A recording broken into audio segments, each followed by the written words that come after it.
Le témoignage, notre témoin a demandé à ce qu'on en parle parce que on a l'État déjà, le gouvernement, suite à plusieurs choses qui se passent, on continue de sensibiliser dessus, mais il y a encore beaucoup de choses qui se passent. Alors je vais taire certaines informations clés pour éviter certaines choses, mais ça se passe chez nous ici. Bonjour et bienvenue. Ici, nous analysons et nous partageons des connaissances et des réalités de vie les plus marquantes pour en tirer des clés de compréhension, d'inspiration et d'action. L'extrait que vous allez suivre est présenté dans un cadre éducatif, informatif et réflexif. Tout cela dans un environnement souple. Installez-vous bien et n'oubliez pas, ce n'est pas ce qu'on entend qui change une vie, mais c'est ce qu'on en fait. Merci, à tout à l'heure.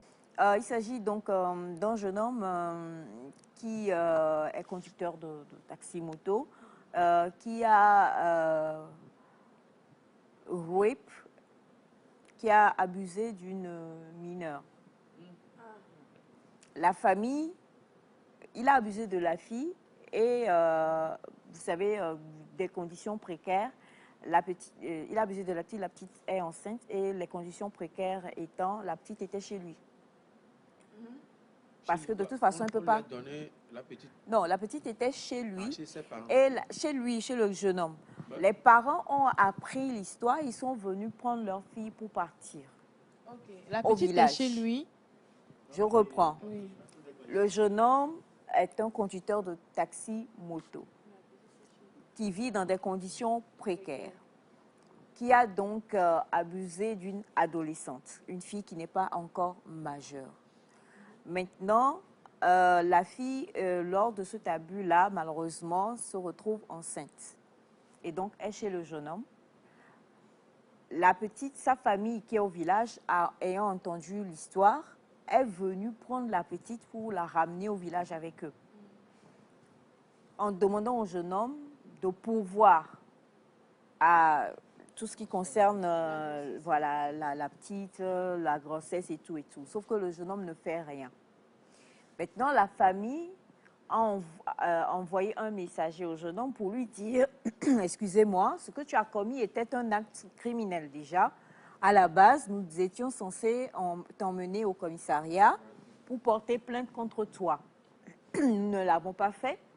Mais maintenant aussi, tu laisses tu laisses la petite et tout ce qui s'ensuit, les charges sur nous, sans envoyer 5 francs depuis que les choses se sont déroulées. Si tu ne changes pas la donne, lorsque nous allons venir à Lomé, ce sera pour aller à la police, pour qu'on vienne te prendre chez toi, porter plainte de ce que tu as fait. » L'un des voisins donc, de cette famille-là est celui qui a envoyé le témoignage et qui dit qu'il faut sensibiliser, il faut en parler, il faut encore sensibiliser. Selon le voisin, il dit que, au vu de ce qu'on nous enseigne, beaucoup doit couler sous les ponts déjà lorsque ce acte criminel-là est arrivé. Et la famille en elle-même n'a pas fait le pas. Ils ont préféré changer la chose à l'amiable ou je ne sais pas, ils ont pris l'enfant pour repartir chez eux. Et aujourd'hui, ils disent que le jeune homme ne payant pas ou n'envoyant rien comme subvention pour la petite et sa grossesse, ils vont venir à Lomé pour aller prendre le jeune homme et l'emmener au commissariat pour porter plainte et tout ça, s'ils n'envoient rien. Ce qui veut dire que s'ils l'envoyaient, la famille, normalement, ne réagirait pas. Je ne sais pas si on se comprend. Donc, première des choses, que faut-il faire dans ce cas? Deuxième des choses, il faut encore conscientiser les familles lorsque votre enfant se fait abuser, voilà, abuser sexuellement, quel que soit l'arrangement à l'amiable qu'on vous propose, je crois que sincèrement, il faut faire le pas selon la loi. Donc voilà le deuxième cas, présentement la situation. La famille, elle est fâchée parce que le jeune homme ici, à Lomé, n'envoie pas d'argent afin qu'on puisse prendre soin de la petite qui n'a que 15 ans et de sa grossesse.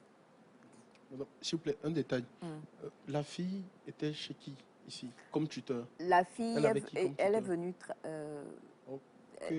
chez les dames qui, voilà, On l'a envoyée ici pour venir travailler. Et, Ok. non, non. Elle est venue chez une dame ici pour travailler dans un foufou bar, en fait. Vous comprenez pas? Il y en a beaucoup, mais je ne voudrais pas aller ouvrir ce volet-là. Donc, nous avons, chez nous au Togo, on adore manger du foufou. Et dans plusieurs foufou bars, on a donc plusieurs jeunes filles, jeunes femmes qui sont là pour, voilà, à tout foufou, hein, exactement. Donc, Parce que si je peux... elle était, oui. Le pourquoi je posais la question, c'est pour savoir d'où est née la facilité du fait que la fille parte rester avec le monsieur, quoi. Oui. Là, maintenant, c'est clair. C'est clair? D'accord. Donc, on va commencer par Batiana. Oui. Moi, je vois l'erreur de deux côtés. De deux côtés ou de Oui. la famille? C'est-à-dire le jeune homme et la famille de la fille. Je vais commencer par le jeune homme.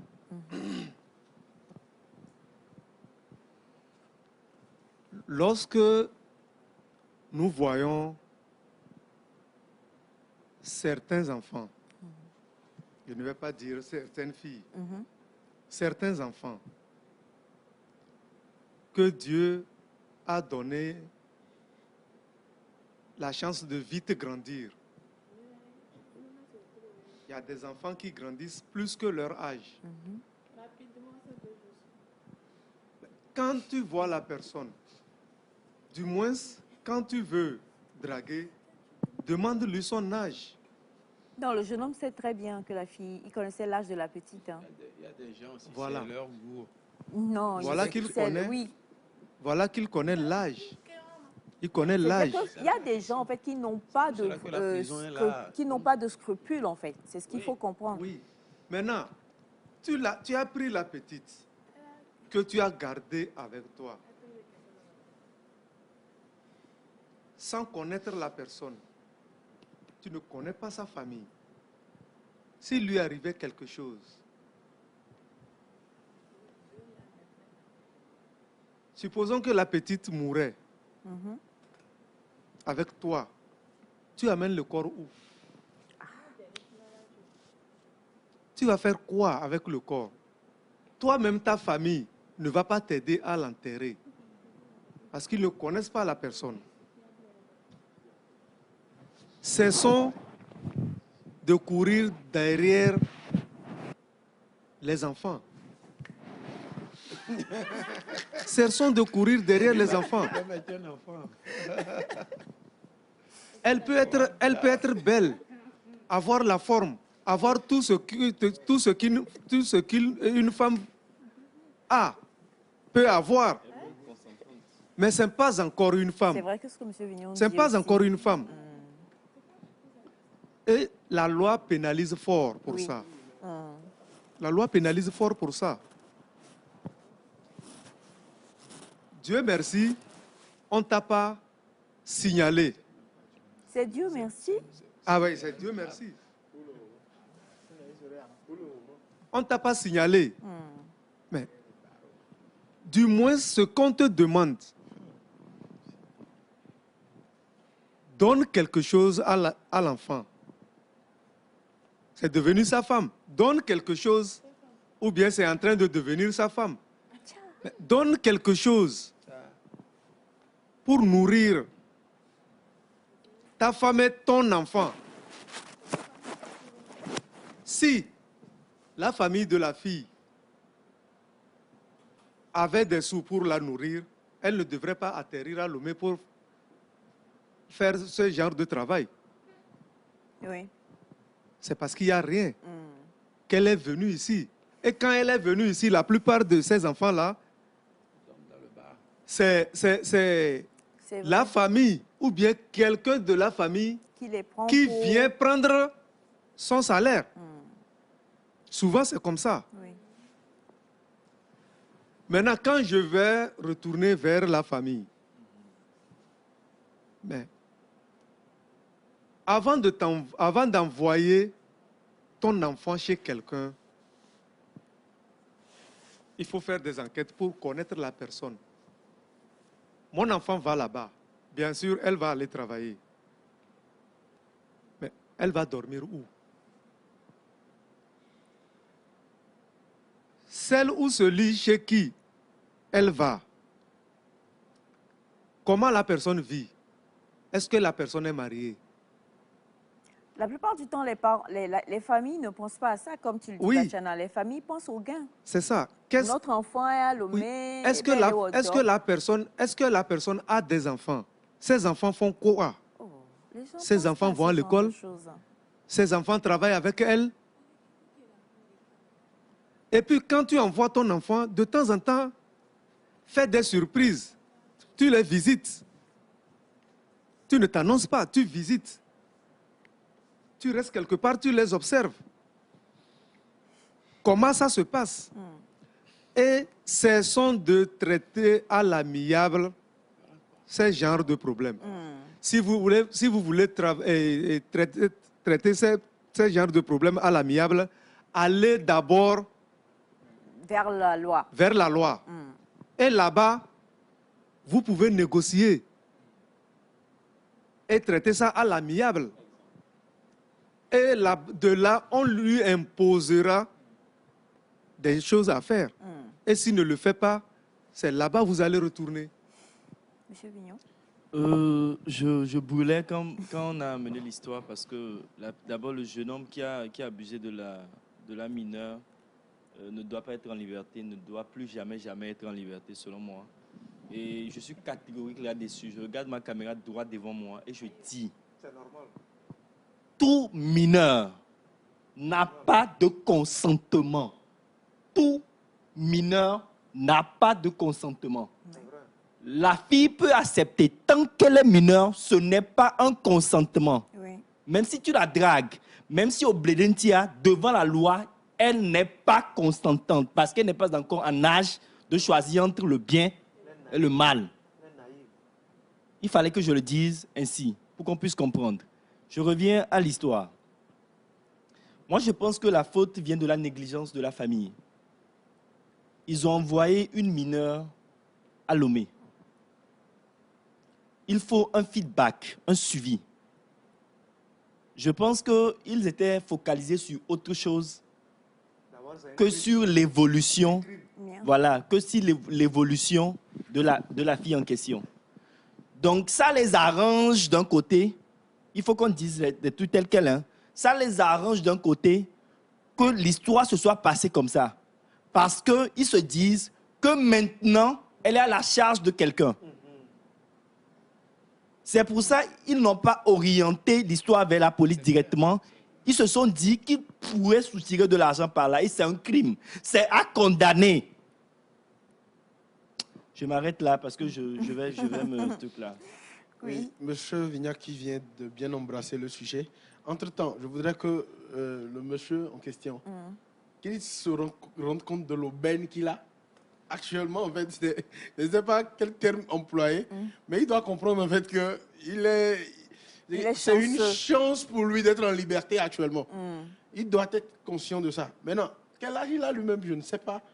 Mais j'ai l'impression qu'on a affaire à un mineur psychologique, si vous me permettez l'expression, et une autre mineure, quoi. Parce qu'en réalité, tout ce qu'il avait à faire à son niveau, déjà qu'il a été en contact avec la famille, et qu'il comprend que la famille ne veut pas aller de la manière la plus drastique possible, il doit faire toutes les courses nécessaires pour faire face à ses responsabilités.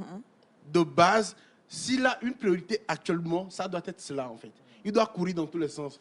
Puisque être dehors et courir est beaucoup mieux qu'être au chaud quelque part. Donc si jamais il nous suit, qu'il comprenne que c'est une chance pour lui. Je ne sais pas, il est un revenant, permettez-moi de le dire comme ça, quoi. Donc, il doit comprendre que c'est une chance pour lui d'être dehors actuellement. Et déjà, si la famille a été en contact avec lui et qu'on lui dit d'envoyer de l'argent, ben, il doit chercher, quoi. Entre-temps, il s'est trouvé responsable. C'est d'ailleurs pourquoi il a trouvé qu'il a besoin d'une femme. Donc, peut-être pour lui, dans sa tête, oui, pour lui, dans sa tête, il est en train de fonder une famille tranquille, à Lomé comme ça. Bon, la vie est trop belle, quoi. Si ça doit être ça, la vie est trop belle. Donc, il doit comprendre qu'il a le feu au cul et il doit courir. Courir sérieusement. Voilà. Le feu, au fait, c'est voilà, il a le feu. Il a le feu, c'est encore mieux. Monsieur Ama. Moi, je suis papa de fille. Donc, quand j'entends ces genres d'histoires, c'est-à-dire, ça me fait... Vous voyez, le ton que M. Vignon a utilisé, c'est... Il est grand frère. Voilà. Donc, il pense à sa petite sœur. Donc, c'est ces genres de personnes, d'abord, je parle au monsieur, personnellement, si j'étais dans le domaine de la loi, ces genres de personnes seraient traités au même titre que les assassins. Parce que quelqu'un qui viole un mineur détruit la vie de l'enfant, en fait. Un mineur, bien une mineure qui se fait violer ne sera plus jamais normale si elle n'est pas suivie. Donc, l'acte est tellement grave que je ne sais pas comment... Mais malheureusement, dans nos sociétés actuellement, nous prenons ces genres de choses tellement à la légère, alors que c'est des vies qui sont brisées. C'est des gens qui sont suivis toute leur vie par ces événements qui leur arrivent. Donc, ces gens de personnes doivent être punis pour servir d'exemple. On ne peut pas traiter à l'amiable quelque chose comme ça. Et à la famille, moi, j'aimerais leur dire que la pauvreté ne doit pas nous faire perdre notre dignité. Ce n'est pas parce que vous êtes pauvre que vous devez tout accepter, en fait. Mais, bon, bref. Bon. Alors, on a bonjour, 2 secondes s'il vous plaît. Bonjour le plateau. Je suis depuis le Cameroun. Je m'appelle Madame Nafissatou. Moi, je suppose que si la famille a pris leur fille, ça veut dire qu'ils sont prêts à assumer. Sinon, c'est un arrangement à l'amiable. Bonjour Nectar. Bonjour. Lorsque les parents sont venus chercher leur fille, c'était quoi leur intention? La famille a mal agi. Chez nous ici, pas de pitié pour les violeurs, pire une mineure. Même une relation entre professeur et élève est sanctionnée par la loi. C'est la prison et amende directe. Il faut décourager le viol. Soumaïla depuis Godomé, au Bénin. Bonjour la famille. Bonjour. Alors, le monsieur a abusé seulement de l'enfant et profité de l'ignorance des parents. D'accord. Alors, bonjour Nectar. Pour un prophète aurait épousé une fillette de 9 ans et aurait consommé le mariage lorsque la fillette avait 12 ans. Tout le monde a trouvé cela normal. Alors, conscientisons plutôt les parents à bien prendre soin de leurs enfants. Le mal vient de là. D'accord, on vous le concède. Hein. C'est votre avis, c'est votre rapport. Donc, il n'y a vraiment pas de souci par rapport à ça. Bonjour à vous tous. Bonjour. S'il vous plaît, je suis comme M. Ama. Et je vous demande juste une seule chose. Demandez, même parce qu'aujourd'hui, l'État punit même les familles qui vont à l'amiable. Demandez la géolocalisation, nous on arrive. Voilà. Non mais c'est vrai, il faut le dire. Parce que même maintenant, la famille, si la famille qui va sous le coup on va le faire à l'amiable aussi, comme disait M. Vignon, un mineur n'a pas de consentement. Les familles qui vont à l'amiable, les familles même sont punies aussi, hein, parce que c'est de la complicité. Merci, Bachana. La personne chez laquelle elle était avant que la personne ne l'envoie chez tout ça là, toutes ces personnes, tout le monde est coupable. La plus grande victime dans l'histoire, c'est la fille, quoi. Forcément. La plus grande victime dans cette histoire, elle est brisée à vie. Hein. Les séquelles psychologiques, tout ça là. Alors, bonjour à vous le plateau. J'espère que vous allez bien. Non, l'émission de ce matin, il manque seulement popcorn. Mais pour être plus sérieux, s'il vous plaît, faites arrêter ce jeune homme tout de suite. Peut-être que ce n'est pas la seule mineure. Oui, c'est ça. Voilà. Merci beaucoup. C'est vrai, mais comment est-ce qu'on peut... C'est compliqué. Il y a de ces gens-là. Qui se baladent en ville, cherchant de ces occasions-là. Oui. Comment? Tu vas voir une femme qui ouvre un foufou bar, ou bien c'est le riz, ou bien c'est quoi la personne vend. Et puis, le soir, on aménage tout, et quand on ferme, toutes les filles qui travaillent pour elle dorment là-bas. Elle-même, elle rentre chez elle. ce qui se passe là-bas la nuit, C'est grave. c'est grave. C'est là-bas, ces mal intentionnés vont chercher leur proie. Et celle-ci, devant ses camarades, elle a trouvé où dormir, se vante, ne sachant pas ce qui va l'arriver. Que c'est un danger, en fait. C'est un danger. Et vous acceptez, vous les parents, tu es au village, tu laisses ta fille venir en ville pour le faire. Regarde les femmes, les filles qui transportent les bagages au marché. Elles dorment où? Dans le C'est marché. sous les hangars des commerçants. Et c'est là-bas aussi les gens vont pour chercher leur proie. Alors, on a ce message qui dit... La bon, loi pénalise ça aussi. Exactement. Toi qui laisses ta fille quitter ta localité, aller travailler quelque part, c'est l'exploitation des enfants. Mineur, en fait, voilà. Alors, bonjour Nectar. Bonjour. Je suis ingénieur en BTP, je suis allée travailler... Quelque part. Voilà, on ne va pas donner la préfecture si vous permettez. Et je peux vous garantir que les jeunes filles, même mineures, nous approchent parce qu'elles nous voient comme des voies de sortie. J'ai des collègues qui ont fait des choses. Moi, c'est parce que je suis déjà papa d'une fille du même âge que j'ai résisté. Donc les filles même sont coupables, pas coupables, peut-être manque d'éducation. Oui, On va le ça. dire ainsi. On va dire ça comme ça. Je voulais... La naïveté de ces enfants-là.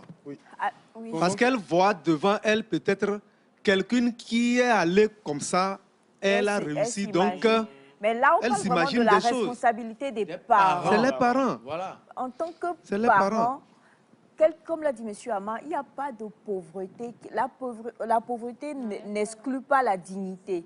On peut être pauvre, on peut vivre une vie précaire et puis avoir des valeurs. C'est vrai qu'on dit que lorsque la pauvreté entre, voilà, toutes les autres choses bien sortent par la fenêtre, mais c'est faux. Il faut briser cette mentalité-là. Donc, les parents, il faut prendre soin de vos enfants. Il faut parler, il faut éduquer vos filles. On continuera de le dire et de le dire encore et encore. Mais quand il s'agit de ce genre de choses, quand il s'agit d'abus sur n'importe qui et plus une mineure ou un mineur, parce qu'il se passe vraiment des choses louches aujourd'hui, je vous en supplie, il n'y a pas de... Il n'y a rien, quoi. Il y a, comment une petite fille de 15 ans, enceinte, et vous la prenez pour la ramener au village en disant que on doit... Non, je vous en supplie, non, non, non et non. Donc, il faut vraiment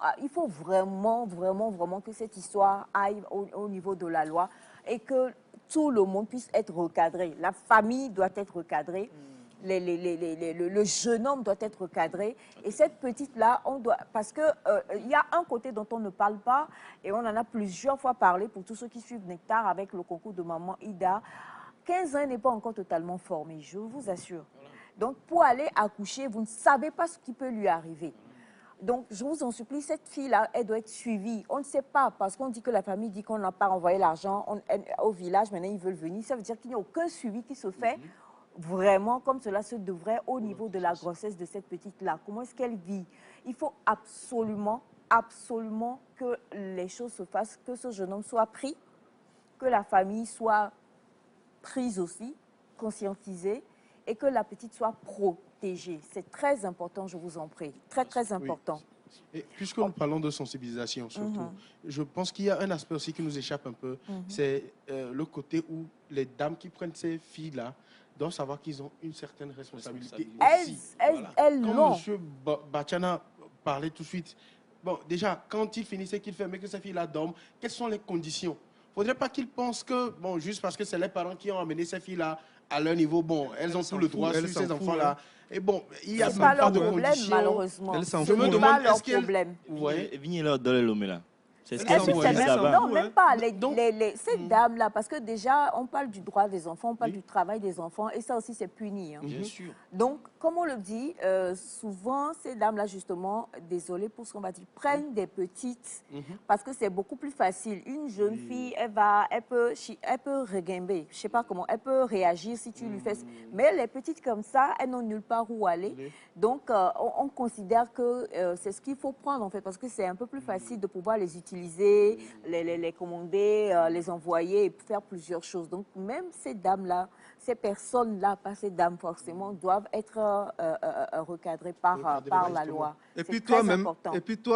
ton atelier ou bien ton bar est en danger. Parce que, imagine, si elles sont deux là-bas, elles passent la nuit, celle-ci est sortie, l'autre est sortie. Elles ne vont pas fermer convenablement ta boutique. On peut cambrioler. Alors, Et puis, bonjour. ces entreprises qui envoient des gens dans un milieu rural, par exemple, pour travailler, je pense que ces entreprises vivent dans un État. Et si l'État lutte contre ces choses-là, c'est à ces entreprises-là maintenant, De quand vous promouvoir, envoyez, Oui, sensibilisez-les. oui. Mais la nature Quand vous, humaine, voulez, hein, quand vous voulez chercher des femmes, cherchez des femmes qui ont l'âge. on le sait. Alors, la nature humaine, la nature humaine, malheureusement, est très compliquée. Mais ce que Bachana dit est très, très, très, très, Oui, très, très vrai. ça quoi. fait partie de la dignité de votre entreprise également. Voilà. Il y a Alors, un seul bonjour, truc que je voulais crois ajouter. que l'État doit prendre ses responsabilités. C'est ce que l'État fait justement. Hein. Cet homme doit être derrière les barreaux. Aussi, c'est une réponse aux jeunes filles qui aiment la facilité. Les ONG doivent sensibiliser dans ce sens. C'est Agué Hyacinthe depuis Parakou au Merci. Bénin. Merci beaucoup. Merci d'avoir suivi ce contenu avec nous. Si vous avez été interpellé, n'hésitez pas à partager vos réflexions avec nous en commentaire. Abonnez-vous pour ne rien rater à des prochaines analyses et discussions. Gardez à l'esprit, chaque parole peut devenir une source de transformation si elle est bien comprise et bien appliquée. À très bientôt.